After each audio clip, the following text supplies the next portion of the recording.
My girlfriend's wealthy parents hated me before we'd even met. On my way to their mansion for the first time, I stopped to fix an old woman's vintage Rolls-Royce on the side of the road. I arrived an hour late, covered in grease, ready for them to throw me out. And then, the woman I had just helped pulled up behind me. Before we get into it, I have a question. What's the most stressful meet the parents moment you've ever had or heard of? Let me know in the comments. And be sure to subscribe for more stories every day. Okay, let's head out to that lonely country road. The phone call with my girlfriend, Sophia, was supposed to be a final, reassuring pep talk. Instead, it was a masterclass in anxiety. I was standing in my small apartment, already sweating in my best, and only, suit, and her voice on the other end was a tight, frantic whisper. "Okay, Mark, just remember the plan," she said. "When my father asks what you do not say you own a garage. You say you are in specialized automotive management. And if my mother asks about your hands, you tell her you've been doing some recreational woodworking. Whatever you do not mention the words engine oil or transmission fluid." "Sophia, honey," I said, trying to make a joke of it, "I am a mechanic. It's what I do. It's who I am. I built my business from the ground up. I'm proud of it." "I know you are," she whispered, and I could hear the genuine pain in her voice. "And I'm proud of you. But they're different. They come from a different world. They won't understand. Just for me, Mark, just for tonight, can you please just play the part?" I sighed. I would do anything for Sophia. And that included pretending to be a man I was not for a few hours to impress her insufferably snobby parents, Richard and Eleanor Prescott. I had never met them, but I had heard the stories. Stories of their country club memberships, their charity galas, their quiet but absolute judgment of anyone who didn't fit into their narrow, old money world. And I, a blue-collar guy who had grease under his fingernails that no amount of scrubbing could ever fully remove, was the walking embodiment of everything they disdained. I spent 10 minutes scrubbing my hands with a stiff bristled brush until they were red and raw, a futile attempt to erase the evidence of my life's work. I got into my meticulously clean vintage pickup truck, a vehicle I had restored with my own two hands, and started the long drive out of the city and into their world. The further I drove, the more the landscape changed. Grimy city blocks gave way to sprawling suburbs, which then melted into vast, rolling hills of pristine horse country. The road narrowed, and soon I was driving past massive gated estates, each one a fortress of wealth and privilege. I checked my watch. I was actually going to be a few minutes early. A small, manageable victory. And then, as I rounded a long, sweeping curve, I saw it. It was a car. But it wasn't just a car. It was a work of art. A magnificent, two-toned 1960s Rolls-Royce Silver Cloud, parked awkwardly on the gravel shoulder, its great silver hood propped open.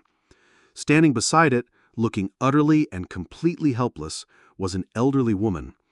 She was the picture of elegance, dressed in tweed jacket and pearls, her silver hair perfectly coiffed.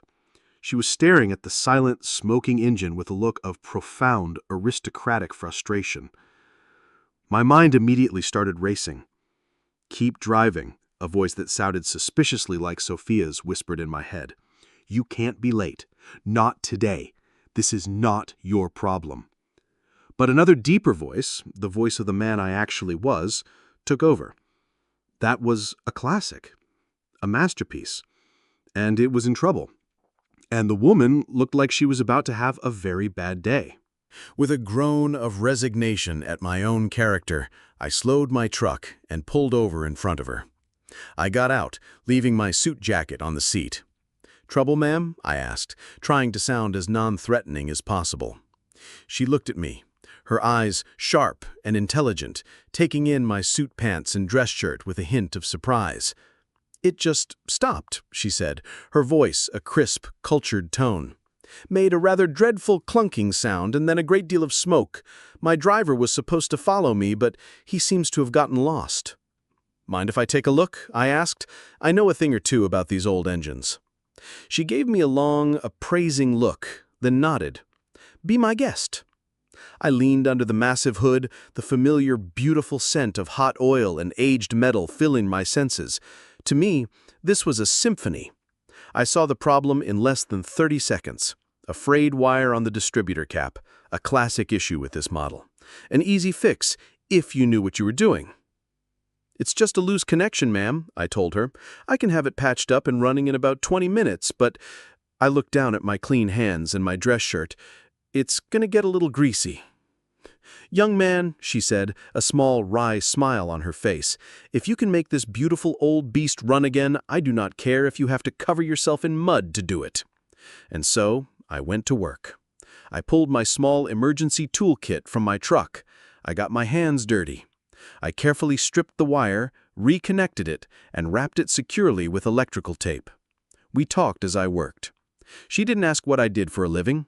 She asked me about the car. She was sharp, knowledgeable. She loved this vehicle, and she was genuinely impressed by my expertise. When I was finished, I wiped my greasy hands on a rag from my truck. "Okay, ma'am," I told her. "Try her now." She got in, turned the key, and the great, powerful engine purred to life, a deep, satisfying rumble. She beamed, a genuine, beautiful smile of pure joy. "Young man, you are a miracle worker," she exclaimed. "How can I possibly repay you?" "Just knowing she's running again is all the payment I need," I said, my own heart full. "You have a wonderful day, ma'am." "You as well," she said, her intelligent eyes seeming to hold mine for a long moment. Then, with a final grateful nod, she put the car in gear and drove away, a queen in her newly resurrected chariot. I watched the beautiful old car disappear down the road, a warm feeling of a job well done in my chest. A feeling that immediately turned to ice as I finally looked down at my hands, which were now streaked with black grease, and then at my watch. I was now over an hour and 5 minutes late. The sun was a fiery orange ball sinking below the rolling tree-lined hills. The dinner was supposed to have started at 6. I rehearsed my apology in my head as I drove the final 2 miles to the Prescott estate. "I am so sorry, sir. There was an elderly woman, a real emergency, a classic car." It sounded flimsy, pathetic, like the kind of cheap, unbelievable excuse a schoolboy would invent. These were not the kind of people who would appreciate the nuances of a broken-down vintage automobile. These were people, as Sophia had so carefully explained to me, who valued one thing above all else: appearances. And I, with my greasy hands, my dirt-stained suit pants, and my unforgivable tardiness, was about to make the worst first impression in human history. The entrance to the estate was marked by 2 massive stone pillars, but no gate. It was a statement of quiet, old-money confidence. The driveway, a long, winding river of perfectly white gravel, crunched under my tires. It led through a landscape so perfectly manicured it looked unreal, finally opening up to reveal the house itself. Mansion was the only word for it. It was a sprawling 3-story brick Georgian manor, with dozens of tall, glittering windows, all of them lit from within like a grand, festive cruise ship. I parked my humble, if lovingly restored, pickup truck at the far end of a circular driveway that was already lined with expensive German sedans. I felt like a dinghy tying up next to a fleet of yachts.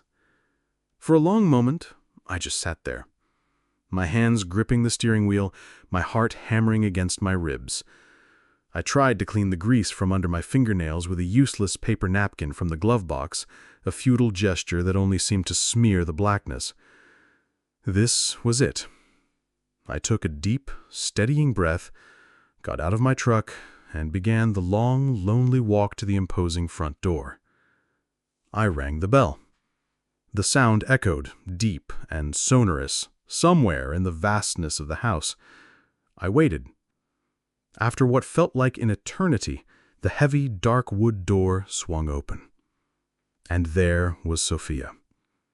Her face, which I had last seen on a video call, full of a beautiful, anxious hope, was now a mask of pure, horrified shock.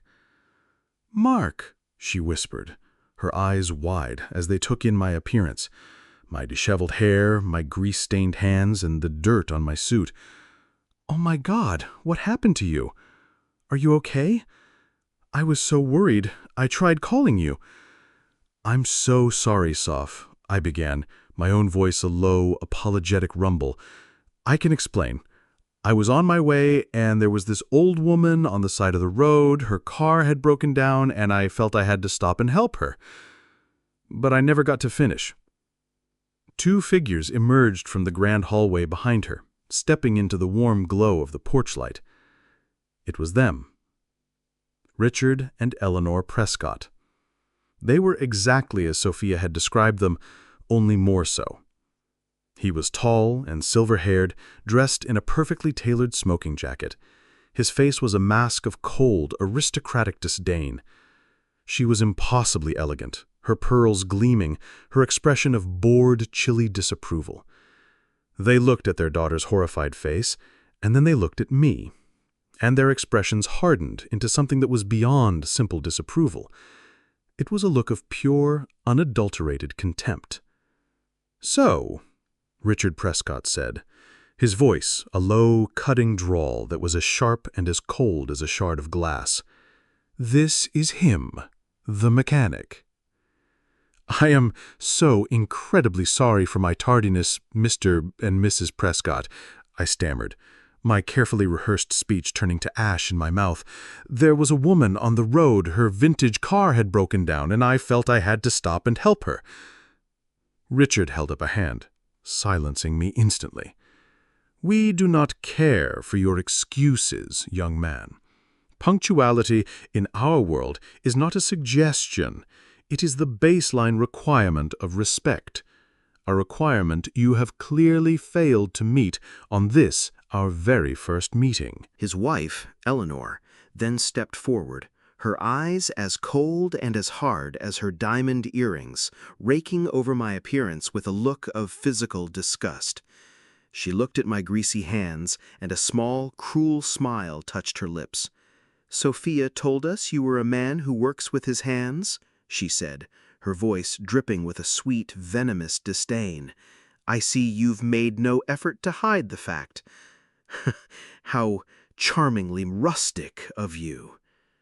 I just stood there, speechless. The double-barreled shotgun blast of their snobbery had left me completely disarmed. "I think it's best if we reschedule this visit, Mark," Richard said, his tone one of a man dismissing a servant. He was not even looking at me anymore. He was looking at his daughter. "Perhaps for a time when your friend can present himself with a modicum of the dignity we expect in this house." He then turned his back on me, a final, absolute act of dismissal. Defeat was a cold, bitter taste in my mouth. I had failed. I had played their game, and I had lost spectacularly. I gave Sophia one last heartbroken look, a silent apology for not being the man her family wanted, and I turned to walk back into the darkness, my future with her feeling as distant and as cold as the stars. But before I could take a single step off the grand, imposing porch, the sound reached me. It was a sound I knew intimately, the deep, beautiful, and profoundly familiar rumble of a classic V12 Rolls-Royce engine. A pair of bright, powerful headlights swept across the manicured lawn, illuminating the four of us in a sudden, dramatic glare. I froze, my hand on the railing, my heart giving a single, hopeful, and utterly confused leap. I knew that sound. I knew that car. The magnificent, two-toned silver cloud glided to a whisper-quiet stop behind my humble pickup truck. For a moment, no one on the porch moved. Richard and Eleanor Prescott stared, their faces a mixture of bewilderment and annoyance at this unexpected interruption of their triumph. Sophia just watched, her earlier despair now tinged with a deep, questioning curiosity. The driver's side door of the Rolls-Royce opened with a soft, satisfying click. A chauffeur, impeccably dressed in a dark suit and cap, stepped out and moved with a practiced, formal grace to open the rear passenger door. A hand emerged first, an elegant, pale hand adorned with a single massive sapphire ring that seemed to drink the light from the porch. Then slowly, regally, the occupant of the car stepped out. It was her. It was the woman from the side of the road. My mother-in-law-to-be was the first to speak, her voice a high-pitched squeak of utter astonishment that completely shattered her cold, controlled facade. "Mother, what are you doing here? And in that old thing? I told you the driver would pick you up in the town car." The woman, Matilda Prescott, Sophia's grandmother and the undeniable, universally feared matriarch of the entire Prescott clan, completely and totally ignored her daughter. Her sharp, intelligent eyes, the same pale blue eyes that had watched me with such curiosity as I worked, scanned the scene before her. They took in the rigid, angry posture of her son-in-law, the flustered, guilty expression of her daughter, Sophia's tear-streaked confusion, and finally my own disheveled, grease-stained form. She began to walk towards the porch, her steps surprisingly brisk and full of a purpose that seemed to make the very air around her crackle. Richard and Eleanor, who just moments ago had been the imperious lords of this manor, now looked like two petulant, scolded children. Matilda Prescott stopped at the bottom of the steps, directly in front of me. Her gaze was direct, unwavering, and held a hint of something I couldn't quite decipher. She looked me up and down, her eyes lingering for a moment on my grease-stained hands, the dirt on my knee, the slightly rumpled state of my suit. A lesser man would have wilted under such intense scrutiny, but her gaze didn't feel judgmental. It felt analytical, like a master craftsman examining a piece of unfamiliar but well-made furniture. Then a slow, knowing smile spread across her face, a smile that held a universe of amusement and a great deal of something else I was just beginning to understand: respect. "Richard," she said, her voice strong and clear, cutting through the stunned silence like a well-struck bell. "Eleanor." Her tone brooked no argument. It was a quiet command. "This young man," she gestured towards me with her glittering hand, "who you seem to be in the process of throwing off your property, just spent the better part of an hour lying on the cold, damp shoulder of a country road to fix my car, after your perpetually reliable driver apparently took a wrong turn to another continent." Richard finally found his voice, though it was a strained, uncertain croak. "Mother, we didn't know. He arrived an hour late for dinner, and he's a mess." Matilda Prescott cut him off with a dismissive wave of her hand. "A mess," she said, her eyebrows arching with a dangerous, ironic amusement. "This is not a mess, Richard. This is the mark of a man who is not afraid to do real work. A man who stops to help a stranger in need, even when it makes him late for a very important meeting." She then looked directly at her daughter. "A measure of character, Eleanor, that no amount of money or status can buy, and a quality that seems to be in desperately short supply in this household lately." She then turned her back on her stunned, horrified children and gave me her full, undivided attention. Her smile was now a thing of genuine warmth. "You have my deepest gratitude, young man," she said. "You possess a rare and valuable skill, and even rarer, the kindness to use it without asking for anything in return." She then did something that I believed sealed my in-law's fate. She took my arm, her grip surprisingly strong for her age, a clear, public gesture of alliance. "Come along, Mark," she said, her smile radiating a genuine delight. "It seems I have arrived just in time to save you from what I am sure was about to be a dreadfully boring and judgmental evening. You will join me for dinner." I walked, stunned and in a daze, up the steps of that grand mansion, not as a disgraced mechanic, but on the arm of the one woman who could make kings and CEOs tremble.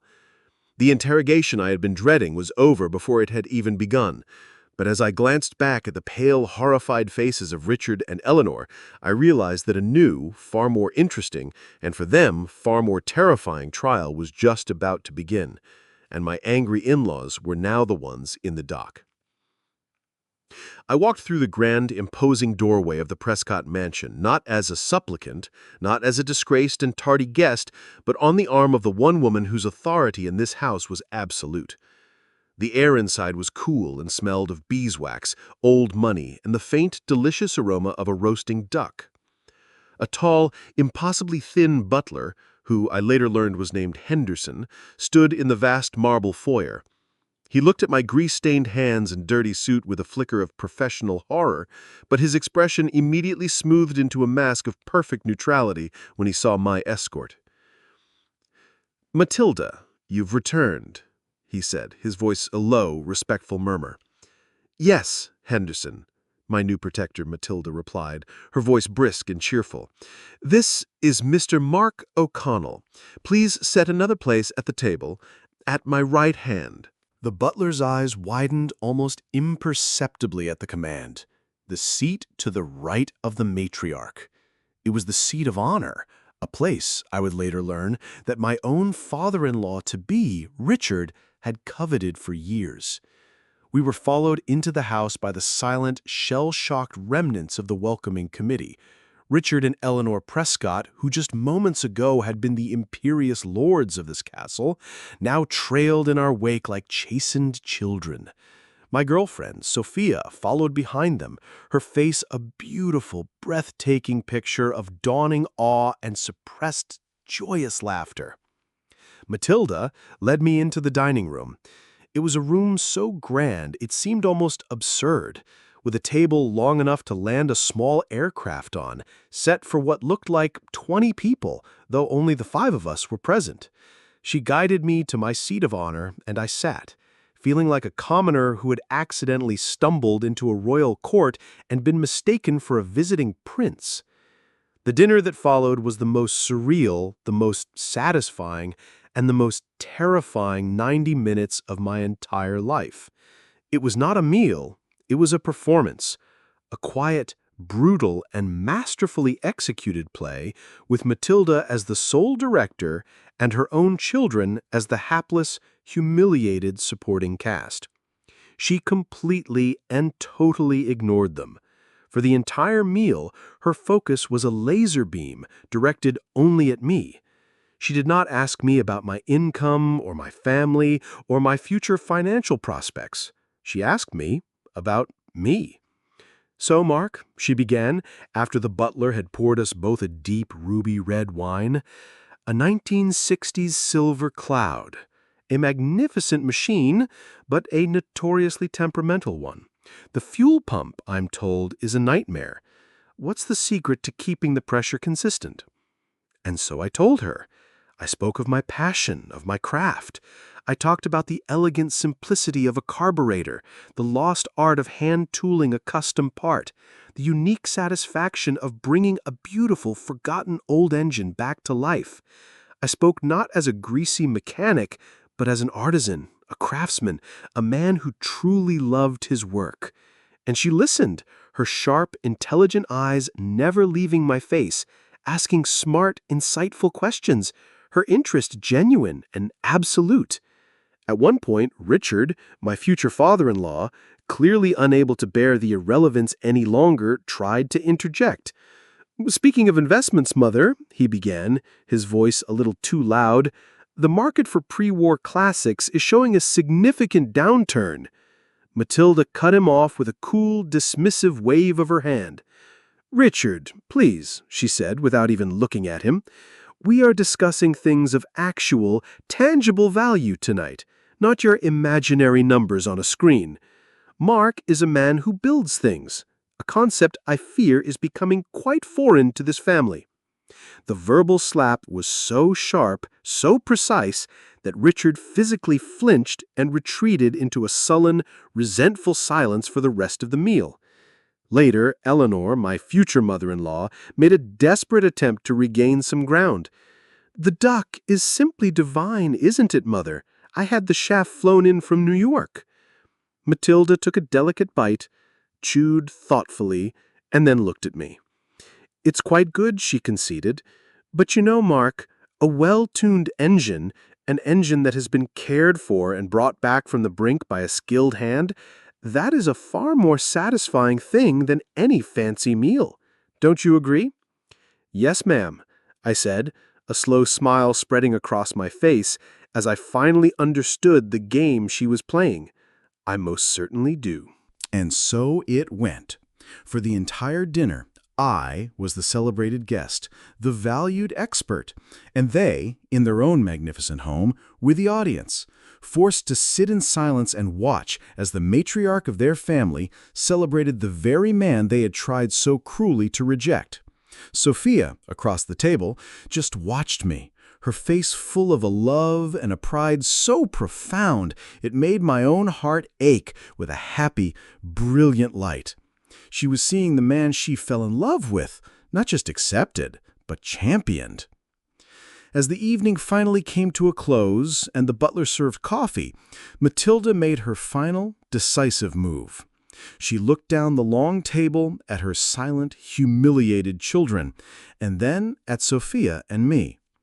"It has been a very long time," she said, her voice quiet but carrying an immense weight, "since I have had a conversation of such substance and integrity at this table.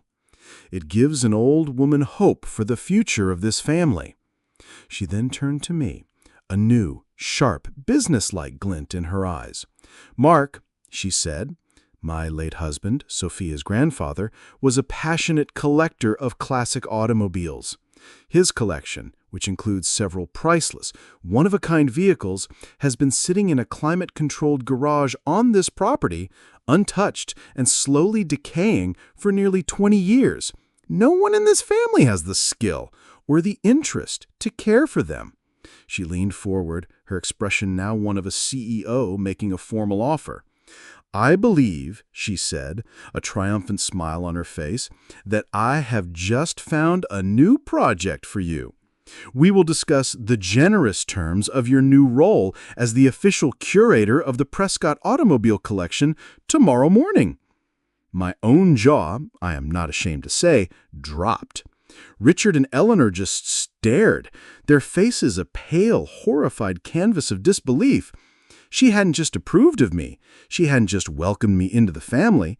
She had just given me a job, a purpose within their own world, and the keys to a priceless piece of their history. The greasy mechanic they had tried to throw out of their house had just been put in charge of the family jewels. The silence in the grand dining room following Matilda Prescott's announcement was a thing of beauty. It was a silence filled not with tension, but with the deafening sound of my in-laws' world being turned completely and irrevocably upside down. I looked across the table at my girlfriend, Sophia. The look of pure, radiant, and triumphant love on her face was a sight I would cherish for the rest of my life. She wasn't just happy for me, she was vindicated. The man she loved, the man her parents had deemed a dirty, unpresentable commoner, had just been knighted by the Queen herself. My future father-in-law, Richard, looked as though he had been physically struck. His mouth opened and closed silently, like a fish gasping for air. My future mother-in-law, Eleanor, was a statue of pure, pale horror, her wineglass frozen halfway to her lips. They had lost. In their own home, at their own table, they had been utterly and completely outmaneuvered. Their judgment had been judged and found wanting. I finally found my voice, a humble and slightly shaky thing. "Ma'am, I don't know what to say. That is an incredibly generous offer. I would be honored." "Nonsense," she said, with a dismissive wave of her hand, though her eyes were twinkling with a fierce delight. "It is not a generous offer, Mark. It is a practical one. I am saving a priceless piece of my late husband's history from slowly turning to dust at the hands of people who see it only as a number in a ledger. You, I can tell, see the soul in the machinery. That is a skill that cannot be bought." As Sophia and I were finally preparing to leave hours later, after a long and wonderful conversation with Matilda about the glories of the 1930s Duesenberg engine, my in-laws made one last desperate stand. They cornered Matilda in the grand foyer. "Mother, you cannot be serious," Eleanor hissed, her voice a low, furious whisper. "You are not actually planning to give this grease monkey access to Father's collection. It's a priceless piece of our family's heritage." Matilda turned, and the warm, grandmotherly woman I had been speaking to all evening vanished, replaced by a figure of such cold, aristocratic authority that even I took an involuntary step back. "Eleanor," she said, her voice like ice, "let me be perfectly, crystal clear. This family's heritage is not in its cars, or its houses, or its stock portfolios. This family's heritage is supposed to be in its character, a quality this young man has displayed in abundance, and a quality you and your husband," she gave a withering glance at Richard, "have shown a shocking lack of tonight." She then turned to me. "Mark has my complete and total confidence. He is a man of skill, decency, and kindness. He is a welcome and much-needed addition to this family. You will show him the respect he has earned. Do I make myself clear?" "Yes, Mother," Eleanor whispered, her face pale, her eyes fixed on the floor. Matilda then smiled at me again. "Henderson will give you the keys to the west garage in the morning, Mark," she said. "Have fun." The months that followed were a quiet revolution. Our wedding was a beautiful, joyful affair. My in-laws were there, their smiles strained, but their behavior impeccably polite. They were terrified of Matilda, and it showed.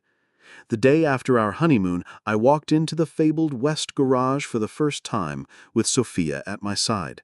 It was a car lover's heaven, a dusty, silent cathedral of automotive greatness. There were pre-war Bugattis, classic Ferraris, ancient, magnificent American muscle cars. It was a lifetime of work, a project of pure joy. And it was now my responsibility, my purpose. I never had to pretend to be a man of automotive management again. In fact, Matilda insisted that I invite the in-laws to the garage, to walk them through my restoration work, to explain the intricate mechanics of a carburetor, to let them see me in my element, my hands covered in the honest, noble grease of my trade. It was her own quiet, sustained, and brilliant form of revenge on my behalf. One evening, months later, Sophia and I took one of the restored cars, a beautiful 1965 Jaguar E-Type, for a drive through the countryside. The sun was setting, the air was cool, and my beautiful wife was sitting beside me, a look of pure, happy contentment on her face. I thought back to that first terrible night, to the dread and the fear I had felt on my way to meet her parents. I had been so ready to hide who I was, to pretend to be someone more respectable to win their approval, and yet it was the one simple, authentic act of kindness, the act of a mechanic stopping to help a stranger with her car, that had won me everything. My vindication was not in their humiliation, but in the profound, beautiful truth of that moment. I had not been accepted in spite of who I was. I had been welcomed, celebrated, and ultimately triumphant because of it. I had been true to myself, and in doing so, had found a new and far better family, grease stains and all. An absolutely perfect story about how true character is always more valuable than superficial status. What do you think of the way the matriarch, Matilda, put her own family in their place? Let us know your thoughts in the comments below. If you loved this amazing story of a test of character, please show your support by hitting that like button, and be sure to subscribe for more heartwarming stories of justice. Don't forget to click the notification bell so you never miss an upload. Thanks for watching, and we'll see you in the next one.